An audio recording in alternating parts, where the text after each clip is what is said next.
We know her as Nellie Bly, the trailblazing American journalist who exposed the horrors of New York's insane asylum for women on the notorious Blackwell's Island in the late 1800s.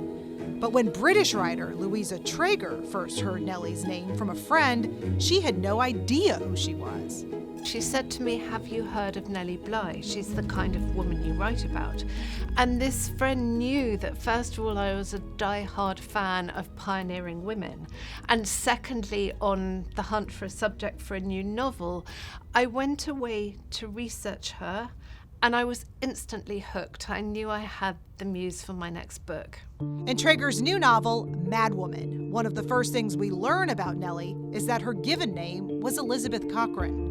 For Treger, though, that fact isn't just a piece of random trivia, it's the starting point for Nellie's personal story, a way to explore the emotions, events, and ambitions that drove Nellie to pursue the truth in a way that hadn't been done before. In Madwoman and her previous biographical novels, The Lodger and The Dragon Lady, Treger does that by taking us deep inside the minds of her subjects. Fictionalized biography gives me more leeway to get emotional access to my characters. And I think that's what I'm really interested in. So one of the themes I drew out was the effect on her emotionally and physically of her time in the asylum. And I think there's a sort of veracity to fiction writing, that you can invent conversations, think yourself into the character's thoughts, while still sticking to the biographical information as closely as possible.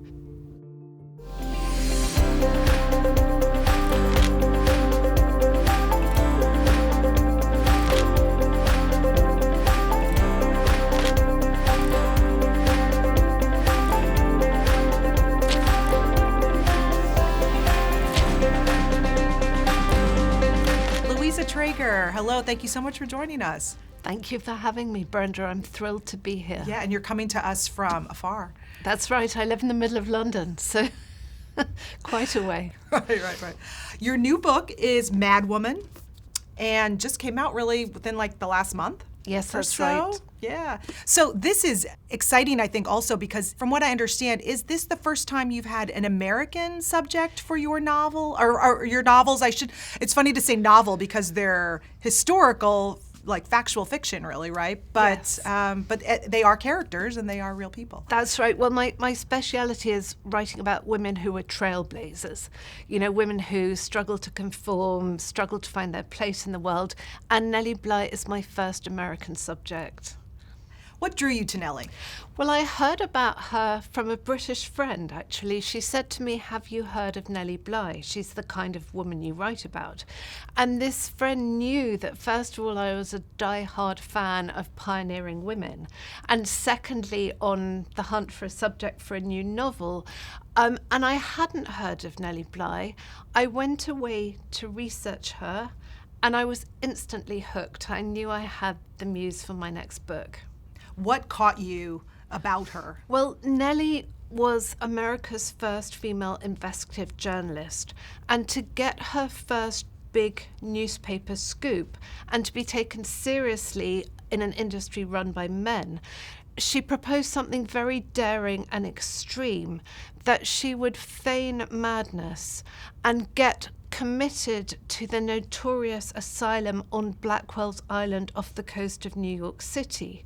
And from there, when she got out, she would expose the conditions. And what really caught my imagination was wondering what kind of a person could do this, especially at the end of the 19th century when women were supposed to be reticent and ladylike. And, I really couldn't let go of that. One of the things that you've been asked about and talked about is the fact that this is sort of the beginning of what came to be known as stunt journalism. That's right. So Nellie's expose pioneered a new journalistic movement called stunt or detective reporting, and it was the acknowledged forerunner of investigative journalism. And I should also add that before Nellie went into the asylum, women journalists were only allowed to report things like society gossip, fashion, theatre and concert reviews. So Nellie's expose also pioneered a path for women in newspapers, to do serious, hard reporting. And she paved the way for successive generations of women reporters to achieve what they did. It's interesting, too, because even though it's labeled as stunt journalism, her interest in this subject and this terrible, really, situation that was happening was not a stunt. Nellie felt a tremendous kinship with the marginalized. And it was because she had a hard childhood. And I think that taught her, what it meant to be someone who'd given up on joy and belonging. So she had huge empathy. And there had also been brushes with mental illness in her family. And I think that kind of probably sparked her interest, but also made the asylum an even more scary place. You start with her childhood and her Yes. development just as a human being. Yes. And you show those glimpses where she saw the fine line between functioning and madness that we all sort of can hover on. Exactly. So I felt it was important to write about Nellie's childhood because I needed to explore and to convey what made her that extraordinary person she became. And also there's a lot of play between the very porous line between sanity and madness, that we can all relate to, I think. And of course, one of the plays is that Nellie would have been judged completely mad by the standards of the time for getting voluntarily committed to an asylum. These places were brutal and dangerous. Right. You also give the background of her childhood that helped give her that sense of being in a community, but being just outside. So Nellie was born to privilege. Her father was a judge. And probably the defining moment of her childhood was when he died when she was young. And he died without leaving a will, which left his family destitute.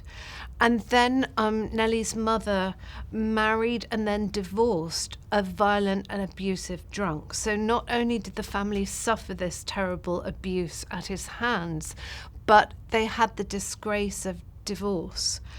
And I think that Nellie really did, she got that outsider's perspective from that sort of fall in grace. And I think at the same time, missing all those things, having to learn to work to earn a living, having to do without material things and education that she'd had before, those things sort of, blended in her soul and made her the person she became. How did she find her way to journalism? It's a very sort of sincere way that led her to it. So she struggled for several years with a series of menial jobs like housekeeper, nanny, servant, which she was not satisfied by. And then she read an article in the Pittsburgh Dispatch which changed her life. And the article basically said that women who worked were a monstrosity. And Nellie felt this so deeply and so personally because she and her mother had no choice but to work. So she fired off this protest to the editor of the newspaper. And it was one in a heap of letters on his desk, but it caught his eye because of the passion and conviction with which it was written. And he was impressed and invited her to come and meet him, and then he offered her her first proper job as a serious reporter. One of the things I loved about that story, and that you see throughout her career and often in many stories of female trailblazers, is that it was a man who Yes. was open Yes. to being impressed by, Yes. and that is showing that those good people were always there despite the difficulties. That is very true. And one thing that I noticed about the men who helped her, first of all, Madden, who was, the editor of the Pittsburgh Dispatch, but also Joseph Pulitzer of Pulitzer Prize fame, who owned the New York World newspaper and said yes to her going into the asylum. Both men had come up the hard way. They'd come up for nothing. And I think they recognized in Nellie a certain spark and drive that really set her apart from the rest and perhaps reminded them of their younger selves. Tell me about your research. How did you dive into this? Oh, so I love research. I've got to say that first of all. And it's probably the most fun part of the whole novel process. So first of all, I set off for America to go to Blackwell's Island, which is now Roosevelt Island, because I felt like Nellie before me that I had to set foot on the asylum to understand its story.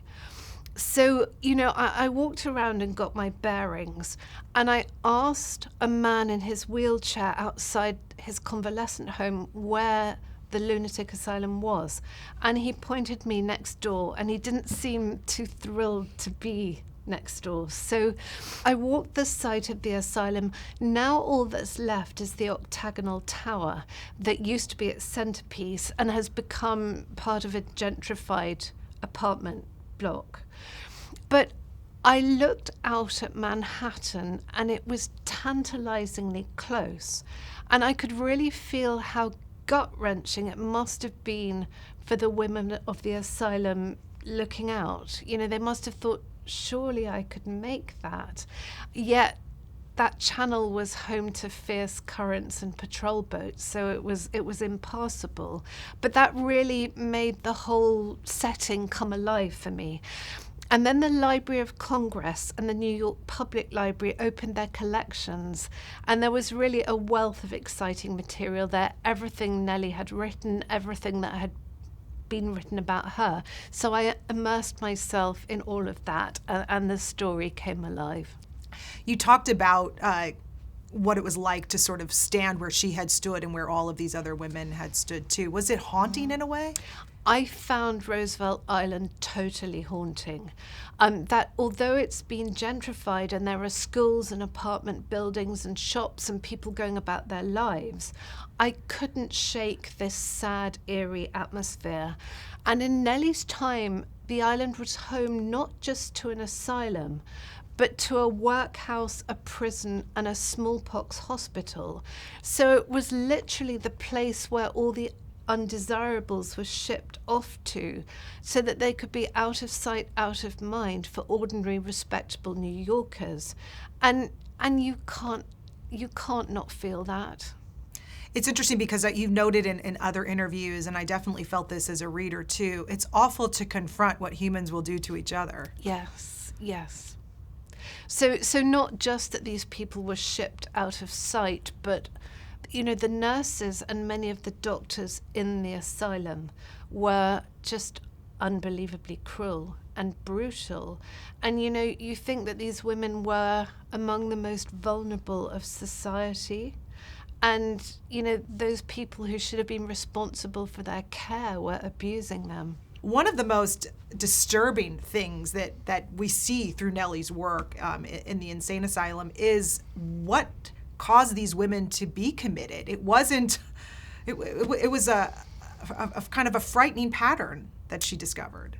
I think this was the most appalling and surprising part of my own research, that many of the women in the asylum were not mentally ill at all, but refused to conform to the standards of society and had been put away for being inconvenient.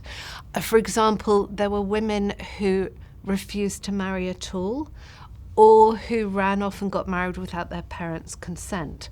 There were women whose husbands simply got tired of them, and women who couldn't get over postnatal depression or witnessing some terrible tragedy.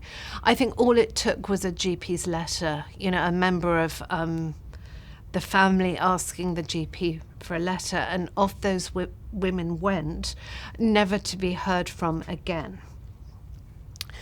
And Nellie did advocate for a more stringent examination of women before they were admitted to the asylum, so that only the genuinely ill were admitted. And obviously there were those who were ill and needed the support of an institution, but a lot of them weren't.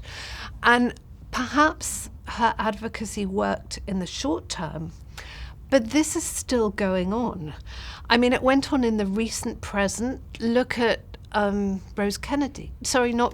Kathleen Kennedy, who was shut away and lobotomized. And then look at Britney Spears, who has just had this 13-year order slapped on her.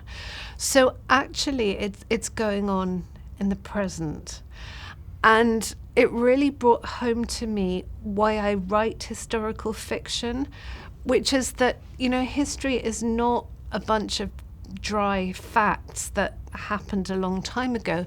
It's a narrative that we relive and relive in the present.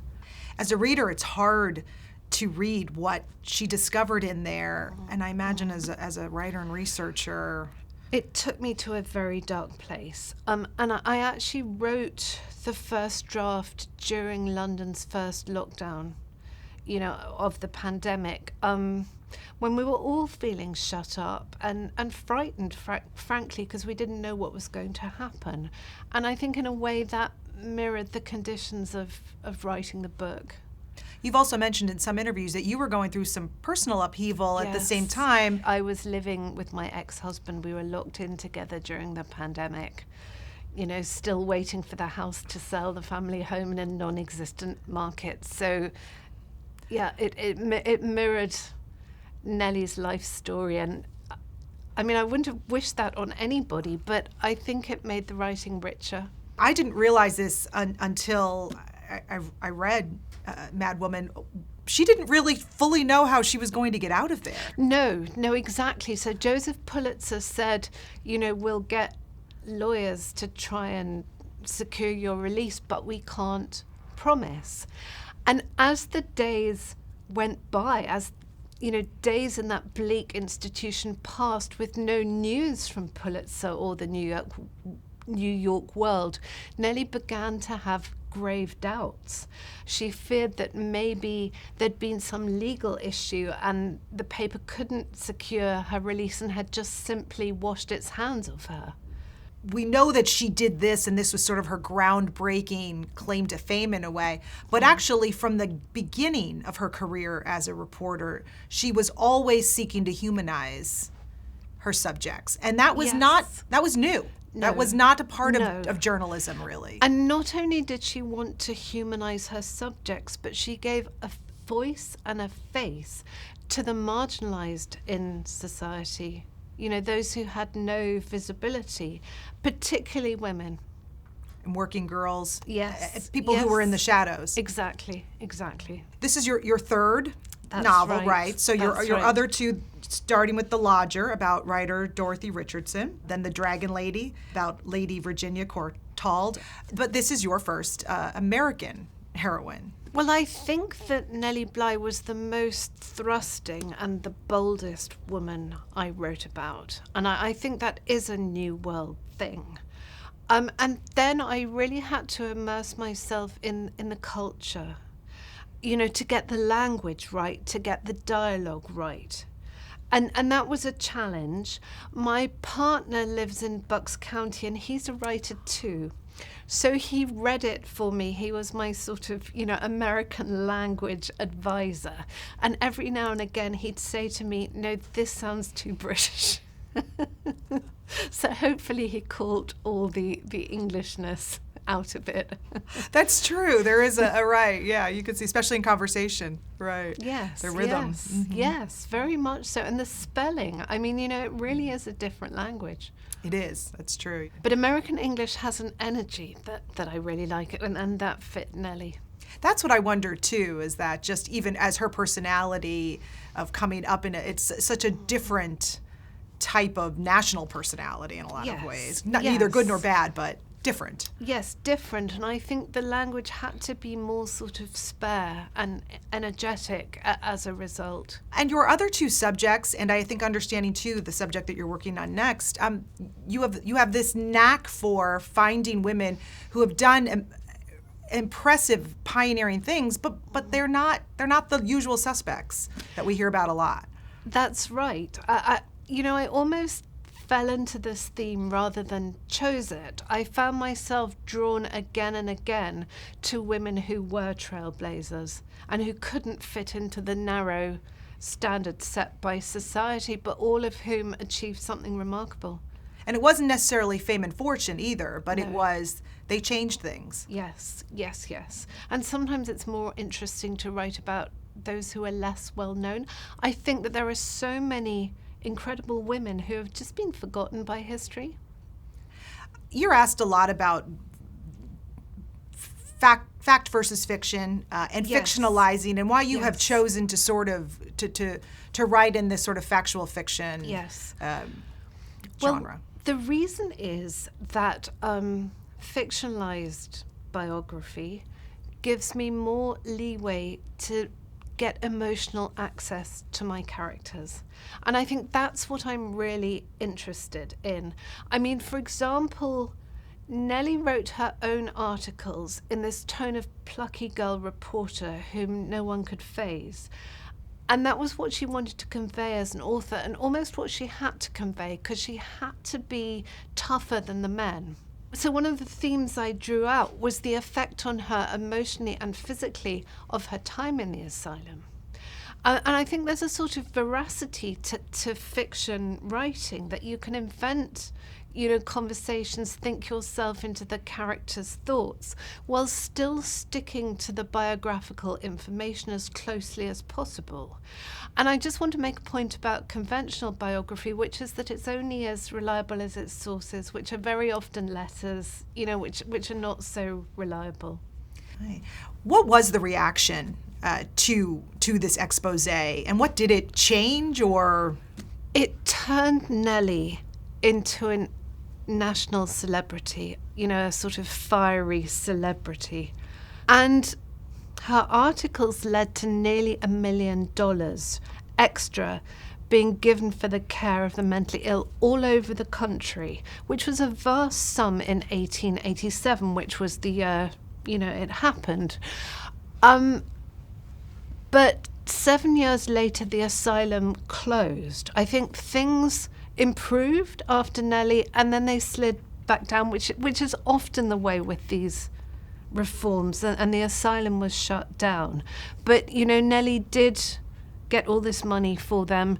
She, started a new journalistic movement and paved the way for women reporters. And she also gave a voice and a face to women who had no visibility or status in society. So I think her achievement was remarkable. She was born this underprivileged girl, and she became a woman who was so far ahead of her time and who changed the world. And I think that 135 years later, we still need her kind of advocacy. Tell me about the title, Madwoman, too. Did you always have that title? I'm always fascinated by how authors come to a title. I know oftentimes your editor helps. Yes. And this has a double meaning.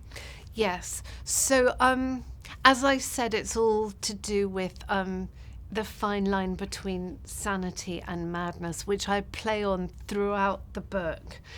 And I toyed with playing Madwoman for a long time.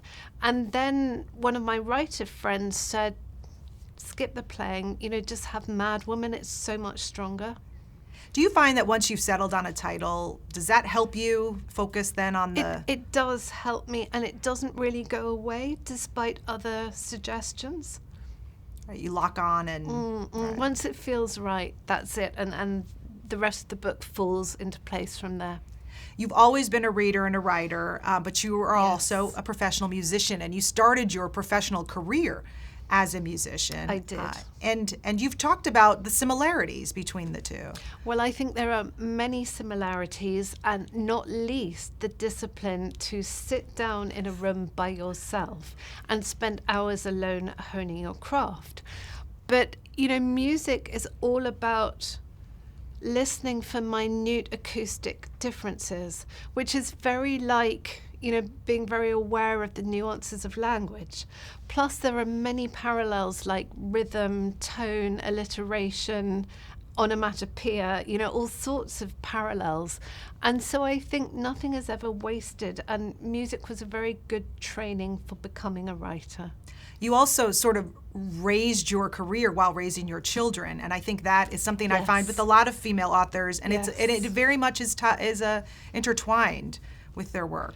Well, yes, I think that I'm lucky that writing is flexible. I could do it around the children's routine when they were younger. I think that being a mother is probably the most enriching thing that ever happened to me. So that adds, another layer to your writing, whether you're writing about motherhood or not.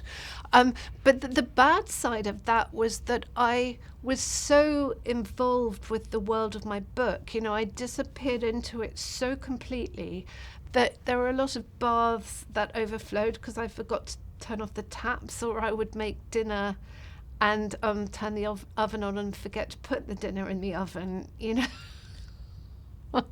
You've always been very candid about how difficult it was, though, to transition and to become a published writer. Yes. Well, it took me 20 years to get published, and years and years of rejections from agents and editors. And I think that's the path of most writers. So I think, one has to be candid about it. And, very often overnight successes are anything but. And that writer or singer or whatever it is has been working for years in the shadows. And I think, it's very important not to give up, to take constructive criticism, but not to give up. Tell me about your readers and your fans. Has that been a fun part of discovering? That has been one of the nicest parts, and I have loved touring the States and meeting, readers and booksellers and librarians and people like yourself, because writing is the most solitary of professions. And although I'm quite solitary by nature, I don't mind that.